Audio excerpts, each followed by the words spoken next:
중국이 발칵 뒤집혔습니다. 중국 CCTV의 베테랑 여성 기자가 생방송 도중 사고를 친 건데요. 놀랍게도 그 이유가 한국 취재 과정에서 발견한 충격적인 진실을 폭로해버려서라고 합니다. 방송이 나간 후 중국 네티즌들은 분노와 혼란에 빠졌고 각종 미디어와 SNS에선 연일 역대급 시청률과 조회수를 기록하고 있습니다. 도대체 이 여성 기자는 한국에 대해 어떤 발언을 한 걸까요? 그리고 왜 이토록 중국 사회가 충격에 빠진 걸까요? 그에 대한 이야기 지금부터 시작하겠습니다. 저는 중국 CCTV의 간판 경제 전문 기자 리웨이입니다. 10년 넘게 아시아 경제를 분석해왔고 특히 한국 경제의 취약점을 날카롭게 지적하는데 전문성을 쌓아왔어요. 솔직히 말하면 한국이란 나라를 마음 깊이 혐오해왔습니다. 개인적인 이유가 있었죠. 매주 수요일 저녁 8시 제 경제 분석 프로그램은 항상 높은 시청률을 기록했습니다. 시청자들은 제가 한국 경제의 거품을 신랄하게 지적하는 모습에 열광했어요. 한국은 기술 도둑 국가, 곧 무너질 경제 모래성이라는 표현을 자주 썼죠. 제 비판의 날이 무뎌진 적은 없었습니다. 그날도 평소와 같은 생방송이었어요. 카메라 앞에 앉아 익숙한 인사를 건넸습니다. 시청자 여러분, 오늘은 특별한 취재로 돌아왔습니다. 스튜디오에 차분히 앉아 있었지만 제 심장은 빠르게 뛰고 있었죠. 평소와는 다른 이야기를 전할 차례였으니까요. 지난 2주간 한국 경제 현장을 직접 취재했습니다. 그동안 우리가 알고 있던 한국의 모습과 실제는 잠시 숨을 고르고 말을 이었어요. 생각보다 많이 다르더군요.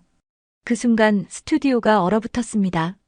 프로듀서의 얼굴이 굳어졌고 카메라맨의 손이 살짝 떨리는 게 보였죠. 원래 계획은 한국 경제의 치명적 약점을 파헤치는 것이었습니다. 그런데 제 입에서 나온 말은 달랐어요. 한국은 우리가 생각했던 그런 나라가 아니었습니다. 프로듀서가 황급히 손짓했습니다. 대본대로 하라는 신호였죠. 하지만 저는 계속했어요. 제가 그동안 여러분께 전해드린 한국의 모습은 제 편견과 분노로 가득 찬 거짓이었습니다. 프로듀서가 목소리를 높였습니다. 잠시 광고 들어갑니다. 하지만 이미 늦었어요. 제 고백은 생방송으로 전국에 퍼졌고 시청자들은 충격에 빠졌습니다. 소셜미디어는 순식간에 제 발언으로 들끓기 시작했죠. 방송이 끝난 후 저는 회사에서 쫓겨났습니다. 하지만 이상하게도 후회는 없었어요. 오히려 가슴이 가벼워진 느낌이었죠. 진실을 말했으니까요. 그럼 제가 한국에서 무엇을 보고 어떤 경험을 했는지 들려드릴게요. 저는 어린 시절부터 한국에 대한 깊은 원한을 품고 자랐습니다. 그 이유는 간단했어요. 아버지가 운영하던 가전제품 공장이 삼성과의 경쟁에서 패해 파산했기 때문이죠. 16생일, 아버지는 집 마당에서 우리 가족이 사용하던 모든 한국 제품을 망치로 부수셨어요. 그날의 분노와 절망은 제 마음속에 깊이 새겨졌습니다. 대학교 입학 때 아버지가 건네준 마지막 선물인 노트북에는 절대 한국 제품을 사지 말아라는 쪽지가 붙어 있었죠. 그 말씀을 가슴에 새기며 경제학을 공부했고 특히 한국 경제의 취약점만을 집중적으로 연구했습니다. CCTV에 입사한 후에도 한국 관련 비판적 보도로 이름을 알렸어요. 방송에서 한국을 비판할 때마다 아버지의 웃는 얼굴이 떠올랐습니다. 이번 한국 특집은 제 커리어를 한 단계 도약시킬 기회였어요. 프로듀서의 지시는 명확했습니다. 한국 경제의 실패 사례를 낱낱이 파헤쳐라. 저에게는 완벽한 임무였죠. 출국 전날 연인 리니와 저녁을 먹으며 자신만만하게 말했어요. 이번에야말로 한국의 실체를 낱낱이 파헤칠 거야. 리니는 걱정스러운 표정으로 물었습니다. 객관적으로 취재할 수 있겠어? 너무 감정적으로 접근하는 것 아닐까? 당연히 객관적이지 대답했지만 속으로는 비웃고 있었죠. 객관적으로 한국의 문제점만 보도하겠지. 리니는 한마디 덧붙였습니다. 직접 보고 진실만 전해달라. 그날 밤 짐을 싸면서 복수의 시간이 다가왔다는 생각에 은근히 설렜어요. 비행기를 타기 전 한국어 공부를 위해 다운로드한 앱을 열어보았습니다. 안녕하세요라는 인사말을 연습하며 비웃음이 나왔죠. 복수의 첫 단계는 적의 언어를 배우는 것이라고 생각했으니까요. 비행기 안에서 창밖을 바라보며 생각했습니다. 드디어 한국이라는 나라의 실체를 파헤칠 수 있겠구나. 가슴속에서는 어린 시절부터 쌓아온 분노가 끌어올랐어요. 그리고 그 분노를 품은 채 인천공항에 발을 내디뎠습니다. 인천공항에 도착한 순간 예상치 못한 당혹감이 밀려왔습니다. 현대적인 건물, 빠른 입국 심사, 깨끗한 시설. 모든 것이 제가 상상했던 한국의 모습과 달랐어요. 상하이 공항과 비교해도 손색 없는, 어쩌면 더 체계적인 시스템에 놀랐습니다. 입국장을 빠져나오자 한 안내 직원이 미소 지으며 다가왔어요. 도움이 필요하신가요? 라고 유창한 중국어로 물었죠. 순간 경계심이 올라왔습니다. 외국인에게만 보여주는 가식적인 친절함이겠지. 공항 곳곳에 중국어 안내문이 있었고 모든 표지판은 한국어, 영어, 중국어, 일본어로 병기되어 있었어요. 공항 철도를 타고 서울로 향하는 동안 취재 노트를 꺼내 적었습니다. 공항은 깨끗하지만 아마도 수도권만 발전한 불균형 국가일 것이다. 창밖으로 펼쳐지는 도시 풍경을 관찰했어요. 깔끔하게 정돈된 도로, 울창한 가로수, 현대적인 건물들. 마음 한켠에서 불편한 감정이 솟구쳤습니다. 이런 모습을 예상하지 못했는데 서울역에 도착해 택시를 탔어요. 기사님은 저를 보자마자 물었습니다. 중국에서 오셨습니까? 놀라서 대답했죠. 네, 어떻게 아셨어요? 택시 기사는 웃으며 대답했어요. 20년 동안 택시를 몰았더니 외국인 손님들 출신국을 대략 알아보게 됩니다. 중국 손님들 많이 모셨어요. 서울 도심으로 들어서며 기사님은 서툰 중국어로 설명을 이어갔습니다. 요즘 서울이 많이 변했습니다. 깨끗해졌죠. 그러면서 지난 10년간 서울의 변화에 대해 이야기해 주었어요. 호텔에 도착해 체크인을 마치고 창밖을 바라보았습니다. 번화한 거리, 질서 있게 움직이는 차량들, 밝게 빛나는 간판들. 무언가 이상했어요. 계획대로라면 지금쯤 한국의 어두운 면을 취재하고 있어야 했습니다. 하지만 첫날부터 제 예상은 빗나가고 있었죠. 노트북을 펴고 취재 계획을 다시 검토했어요.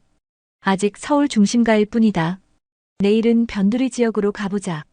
그렇게 스스로를 다독이며 첫날을 마무리했습니다. 하지만 잠들기 전 문득 드는 생각을 지울 수 없었어요. 왜 내가 본 한국은 내가 방송에서 묘사했던 한국과 이렇게 다른 걸까? 둘째 날, 저는 일반 시민들의 삶을 관찰하기 위해 서울 곳곳을 돌아다녔습니다. 아침 일찍 시작된 취재는 강남의 한 카페에서 시작됐어요. 출근 시간, 바쁘게 움직이는 직장인들 사이에 섞여 그들의 일상을 관찰했습니다. 카페에 들어서자 대학생으로 보이는 젊은이들이 열심히 공부하는 모습이 눈에 띄었어요. 새벽부터 책을 펴고 있는 학생들, 오전부터 업무 미팅 중인 직장인들, 한국인들의 부지런함이 실감났습니다. 옆 테이블에서 비즈니스 미팅이 진행 중이었어요. 예상했던 경직된 분위기와 달리 상사와 직원이 서로 의견을 주고받으며 활기차게 대화하는 모습이었습니다. 상사로 보이는 사람이 김 대리 의견이 더 좋네요. 그렇게 진행합시다라고 말하는 걸 들었어요. 예상과 달리 수평적인 소통 방식에 약간 놀랐습니다. 카페를 나와 지하철을 탔어요. 출근 시간임에도 사람들은 질서 있게 줄을 서서 기다렸고 자리를 양보하는 모습도 여러 번 목격했습니다. 한 젊은이가 노인에게 자리를 양보하며 할아버지, 여기 앉으세요라고 공손히 말하는 장면이 인상적이었어요. 점심시간 종로의 한 시장을 찾았습니다. 활기찬 시장 분위기 속에서 식사를 하려는데 한 상인이 저를 발견하고 중국어로 말을 걸었어요. 중국에서 오셨어요? 이것 한번 드셔보세요. 시식용 과일 하나를 더 얹어주며 웃었습니다. 어떻게 제가 중국인인 걸 아셨어요? 궁금해서 물었죠. 상인은 미소를 지으며 대답했어요. 요즘 중국 손님들 많이 와요. 얼굴 보면 대충 알죠. 저도 중국어 조금 배웠어요. 그 친절함이 단순한 장사 기술이 아닌 진심에서 우러나온 것임을 느낄 수 있었어요. 시장에서 나와 걷다가 우연히 길을 잃은 노인을 발견했습니다. 주변 상인들이 모두 하던 일을 멈추고 노인을 돕는 모습이 인상적이었어요. 누군가는 물을 가져오고 다른 이는 경찰에 연락했습니다. 공동체 의식이 살아있는 모습이었죠. 저녁이 되자 남대문 시장으로 향했어요. 불빛이 밝게 빛나는 시장은 여전히 활기찼습니다. 한 가게에서 물건을 구경하는데 주인이 다가와 물었어요. 기자분이세요? 카메라 장비를 보니 취재 중임을 밝히자 그는 자연스럽게 한국 경제에 대한 이야기를 꺼냈습니다. 요즘 경기가 예전 같지 않아요. 그래도 우리는 항상 이겨냈어요. IMF 때도 그랬고. 그의 말에서 자부심과 희망이 느껴졌어요. 예상했던 불만과 비관이 아닌 어려움 속에서도 희망을 잃지 않는 긍정적인 태도였습니다. 호텔로 돌아와 그날의 취재 내용을 정리하며 노트북에 적었어요. 의외로 정이 많은 사람들.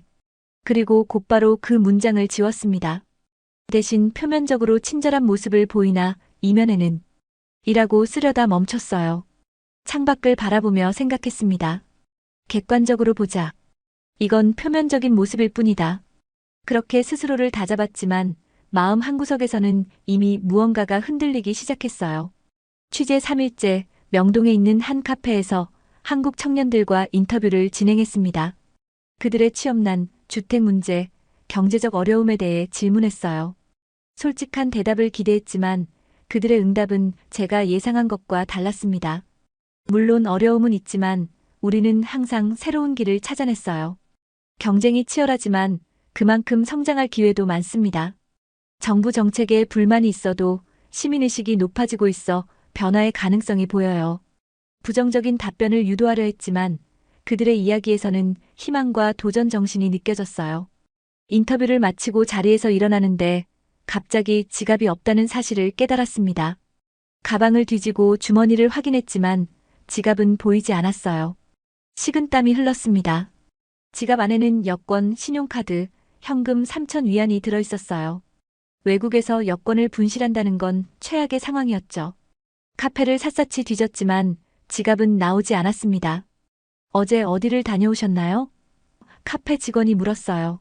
지하철, 시장, 여기저기 다녔어요. 답하며 절망감이 밀려왔습니다. 결국 호텔로 돌아와 중국 대사관에 연락해 여권 재발급 절차를 알아보는 중이었어요. 머릿속은 복잡했습니다. 이런 일이 왜 하필 여기서? 그때 호텔 전화벨이 울렸습니다. 프런트 데스크였어요. 리웨이 씨, 손님의 지갑을 누군가 맡기고 갔습니다. 순간 귀를 의심했습니다. 정말요? 제 지갑이요? 서둘러 로비로 내려갔어요. 프런트에서 제 지갑을 건네받고 확인했습니다. 여권, 카드, 현금, 모든 것이 그대로였어요. 누구도 손을 대지 않았더군요. 믿기지 않았습니다. 누가 가져다 주셨나요? 떨리는 목소리로 물었어요. 오늘 오전에 인터뷰하셨던 카페의 직원분이요. 손님이 지갑을 놓고 가신 것을 보고 호텔까지 직접 가져오셨습니다. 그날 오후 저는 다시 그 카페를 찾았습니다. 지갑을 찾아준 직원에게 감사 인사를 전하고 사례비를 건넸어요. 하지만 그는 정중히 거절했습니다. 사례는 필요 없어요. 당연히 해야 할 일을 했을 뿐입니다. 하지만 호텔까지 직접 찾아오셨잖아요. 그는 미소 지으며 말했어요. 손님의 여권이 들어있었잖아요. 외국에서 여권을 잃어버리면 얼마나 당황스러울지 생각하니 빨리 돌려드려야 할 것 같았어요. 그 순간 가슴 한구석이 따뜻해지는 느낌이었습니다. 10년 넘게 한국을 비판해온 저였기에 이런 경험은 큰 충격이었어요. 호텔로 돌아와 리니에게 전화했습니다. 지갑 분실과 회수 과정을 자세히 설명했어요. 그런 일은 중국에서도 가능해. 리니가 말했지만 제 마음속에는 의문이 생겼습니다. 정말 그럴까? 낯선 외국인의 지갑을 아무런 데가 없이 돌려준다는 게. 그날 밤 창밖을 바라보며 생각했어요. 한국인들이 이렇게 정직할 거라고는 생각도 못했는데 마음속 단단했던 벽에 조금씩 균열이 생기기 시작했습니다. 취재 5일째 저는 삼성전자 본사를 방문했습니다.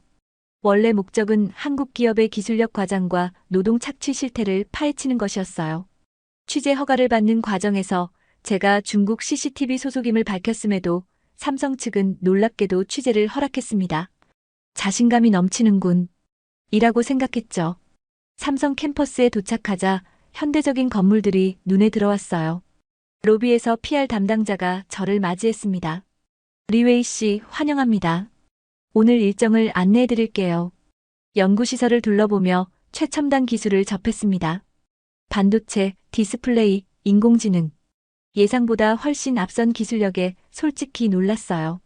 특히 인상적이었던 건 연구원들의 자신감과 열정이었습니다. 한 중국 출신 엔지니어와 인터뷰할 기회가 있었어요. 그는 5년 전 삼성에 입사했다고 했습니다. 중국 기업과 한국 기업의 가장 큰 차이점은 무엇인가요? 제가 물었어요. 도전 정신과 혁신 문화가 다릅니다. 그가 대답했습니다. 실패를 두려워하지 않고 끊임없이 새로운 시도를 하는 문화예요. 중국은 모방에서 혁신으로 가고 있지만 한국은 이미 그 단계를 넘어섰습니다. 저는 그가 외국인 직원으로서 차별을 경험했는지 물었어요. 부정적인 답변을 기대했지만 그의 대답은 달랐습니다. 물론 문화적 차이는 있었지만 능력을 인정받는다면 국적은 중요하지 않아요. 제 상사는 제 의견을 항상 귀 기울여 들어줍니다. 취재를 마치고 나오면서 뭔가 찝찝한 기분이 들었어요. 비판거리를 찾으러 왔는데 오히려 감탄할 거리만 발견했으니까요. 택시를 타고 호텔로 돌아가는 길 피곤함에 잠시 눈을 감았습니다. 호텔에 도착해서야 스마트폰을 택시에 두고 내린 것을 깨달았어요. 순간 등줄기에 식은땀이 흘렀습니다. 취재 사진, 녹음 파일, 연락처. 모든 중요한 자료가 들어있었거든요. 당황한 채로 호텔 프런트에 도움을 요청했어요. 택시에 전화를 두고 내렸는데 어떻게 찾을 수 있을까요? 직원은 침착하게 물었습니다. 택시 회사나 번호 기억나세요? 아니요, 길에서 잡은 택시였어요.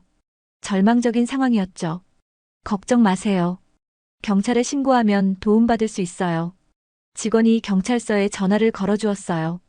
놀랍게도 3시간 후 한 택시 기사가 호텔을 찾아왔습니다. 제 스마트폰을 들고요. 어떻게 찾으셨어요? 믿기지 않았습니다. 택시 기사는 간단히 설명했어요. 손님이 내린 후에 전화가 보였어요. 잠금 화면에 호텔 이름이 보여서 바로 가져왔습니다. 사례비를 건네려 했지만 그도 정중히 거절했습니다. 당연한 일인데요, 뭘. 그날 밤 저는 깊은 생각에 잠겼어요. 지갑 사건에 이어 두 번째로 경험한 정직함이었습니다. 이건 단순한 우연이 아니라 한국 사회에 뿌리내린 정직과 신뢰의 문화라는 생각이 들었어요. 노트북을 열고 그동안의 취재 내용을 다시 읽어보았습니다. 부정적인 면을 찾으려 했지만 오히려 긍정적인 경험들만 쌓여가고 있었어요. 처음으로 취재 계획을 수정해야겠다는 생각이 들었습니다. 창밖을 바라보며 자문했어요. 내가 한국에 대해 오해하고 있었던 건 아닐까? 취재 7일째, 저는 한국의 스타트업 허브인 판교를 방문했습니다. 서울 강남에서 약 30분 거리에 위치한 이곳은 한국의 실리콘밸리라 불리는 곳이었어요. 높은 빌딩들 사이로 젊은 직원들이 활기차게 오가는 모습이 인상적이었습니다. 첫 번째로 방문한 곳은 인공지능 스타트업이었어요. 30대 초반으로 보이는 CEO가 직접 안내해 주었습니다. 우리 회사는 3년 전 창업했습니다. 처음에는 직원 4명으로 시작했지만 지금은 70명이 넘는 팀이 되었어요. 글로벌 시장을 목표로 하고 있죠. 사무실 분위기는 자유로웠습니다. 딱딱한 회의실 대신 오픈된 공간에서 직원들이 활발하게 의견을 나누는 모습이 보였어요. 한쪽에서는 외국인 직원들도 눈에 띄었습니다. 중국 시장도 진출 계획이 있으신가요? 제가 물었어요. CEO는 망설임 없이 대답했습니다. 물론이죠. 중국은 우리에게 중요한 시장입니다. 경쟁자가 아니라 함께 성장할 파트너라고 생각해요. 그의 말에 놀랐습니다. 한국 미디어에서는 종종 중국을 위협적인 경쟁자로 묘사하곤 했거든요. 하지만 그의 시각은 달랐습니다. 실패에 대한 두려움은 없나요? 제가 물었어요. 그는 웃으며 대답했습니다. 물론 두렵죠. 하지만 도전하지 않으면 성공할 기회도 없잖아요. 저희 회사 모토가 실패해도 괜찮아.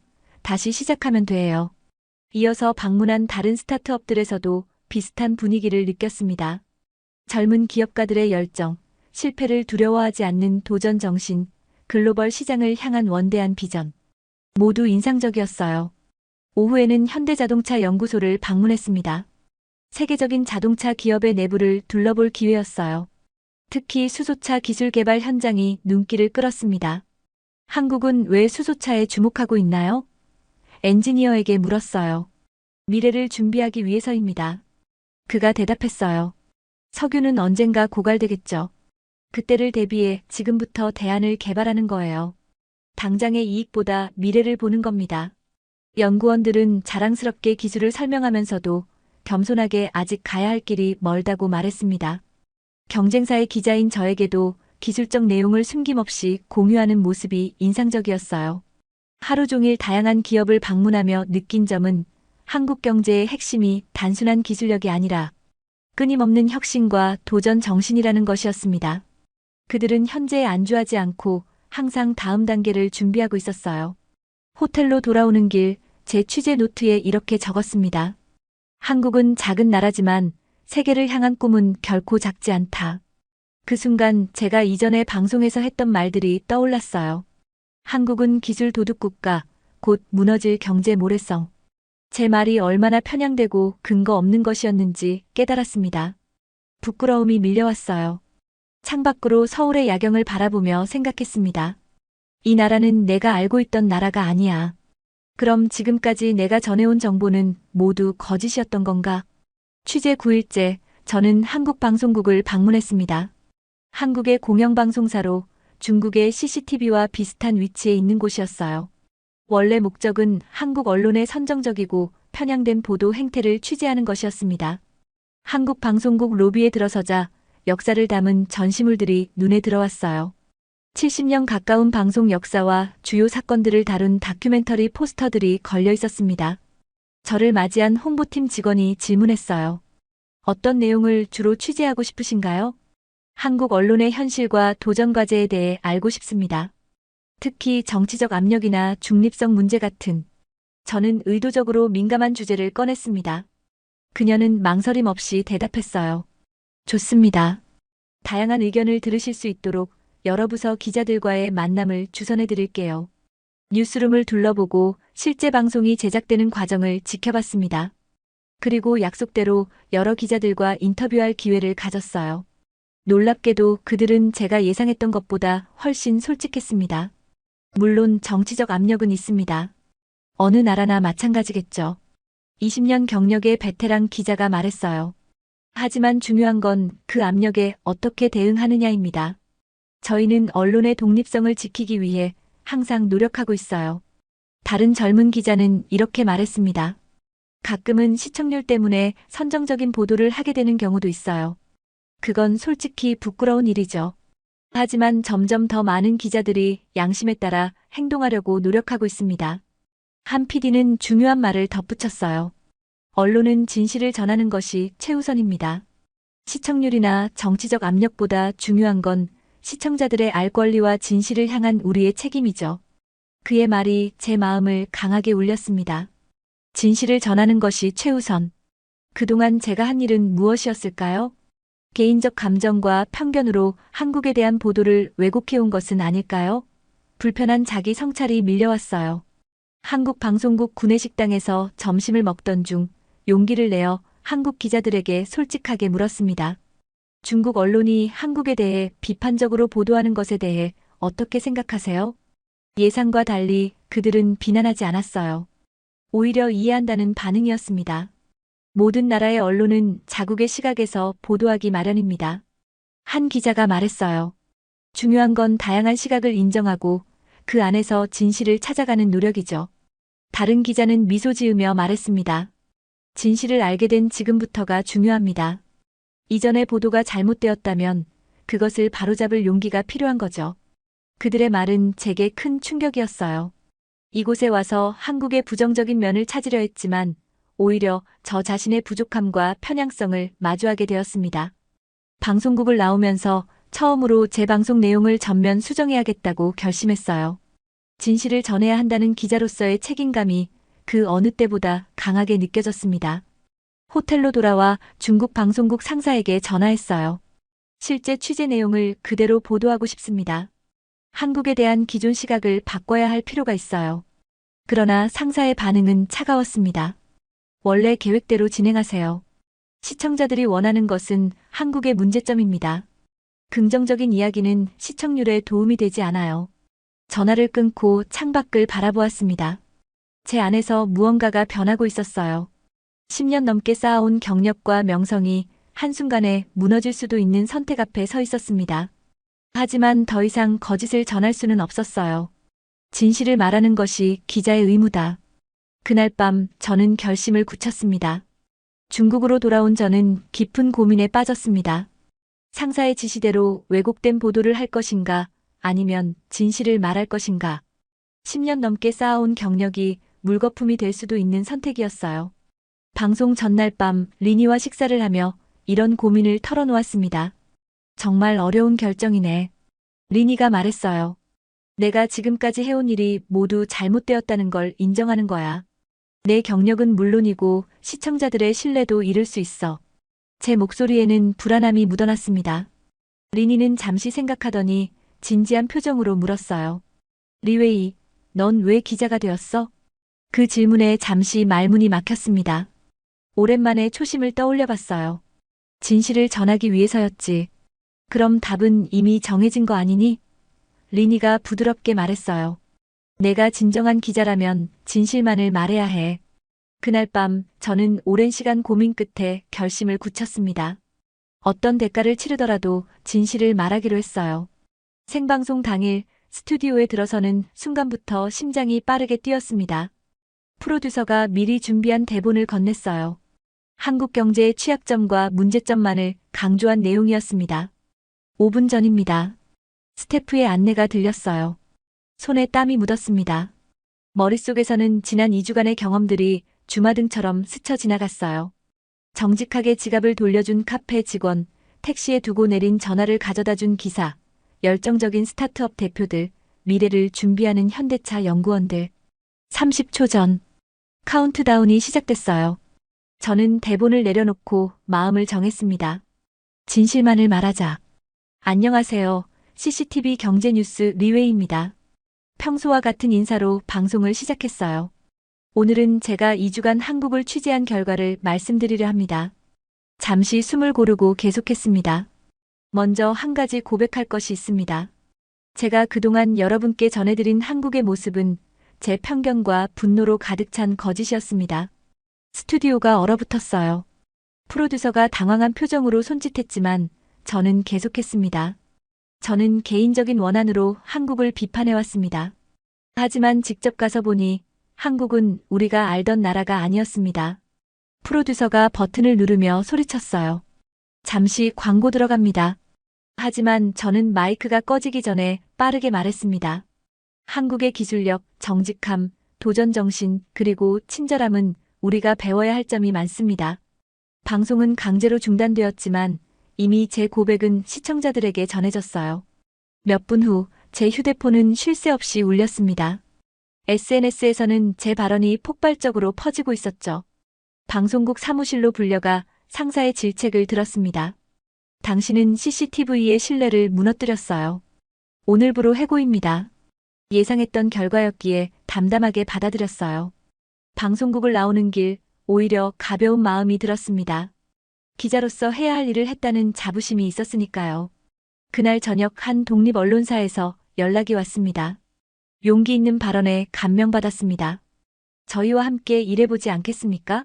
진실만을 전하는 특별 프로그램을 만들어보고 싶습니다. 그 제안은 제게 새로운 희망이 되었어요. 비록 CCTV에서의 경력은 끝났지만 진정한 기자로서의 새로운 시작점에 서 있다는 느낌이었습니다. 그날 밤 리니에게 전화했어요. 모든 일이 잘 됐어? 리니가 걱정스럽게 물었습니다. 해고됐어. 제가 담담히 대답했어요. 괜찮아? 응, 오히려 후련해. 제가 웃으며 말했습니다. 평생 처음으로 진정한 기자가 된 것 같아. 창밖으로 보이는 베이징의 밤하늘을 바라보며 생각했어요. 언젠가 다시 한국을 방문하고 싶다. 이번에는 편견 없이 진정한 마음으로 그 나라를 이해하기 위해서. 아버지가 물려주신 한국에 대한 분노와 원한은 어느새 사라지고 그 자리에 존중과 배움의 마음이 자리 잡았습니다. 때로는 직접 경험하는 것만이 고정관념을 깨는 유일한 방법인지도 모르겠습니다. 저의 이야기가 누군가에게 작은 깨달음이 되길 바라봅니다. 오늘 영상 어떠셨나요? 한 중국 기자의 편견이 깨어지는 여정을 통해 우리가 살고 있는 대한민국의 진정한 모습을 다시 한번 돌아보는 시간이었습니다. 리웨이 기자가 베이징으로 돌아간 후 중국 전역에서는 뜨거운 논쟁이 일어났습니다. 많은 이들이 그를 매국노라고 비난했지만 또 다른 많은 사람들, 특히 젊은 세대들은 그의 진실을 말할 용기에 감동했다고 합니다. 실제로 그의 용기 있는 발언 이후 중국인들의 한국 여행이 크게 증가했다는 통계도 있었죠. 우리가 평범하게 여기는 일상의 풍경들이 중국인의 눈에는 얼마나 특별하게 보였는지 느끼셨나요?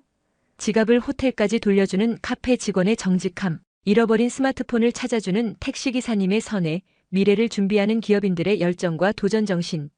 이 모든 것들이 우리가 자랑스러워해야 할 대한민국의 진짜 모습입니다. 때로는 우리 스스로도 한국의 좋은 점보다 부족한 점을 더 많이 보게 됩니다. 하지만 외국인의 시선으로 객관적으로 바라볼 때 우리 사회의 시스템, 정직한 문화, 그리고 미래를 향한 끊임없는 도전 정신은 세계 어디에 내놓아도 부끄럽지 않은 가치입니다. 대한민국 국민으로 살아가고 있다는 것 정말 자랑스럽지 않으신가요? 우리의 작은 친절과 정직함이 모여 세계인에게 감동을 주고 또 다른 누군가의 마음속 편견을 깨는 힘이 됩니다.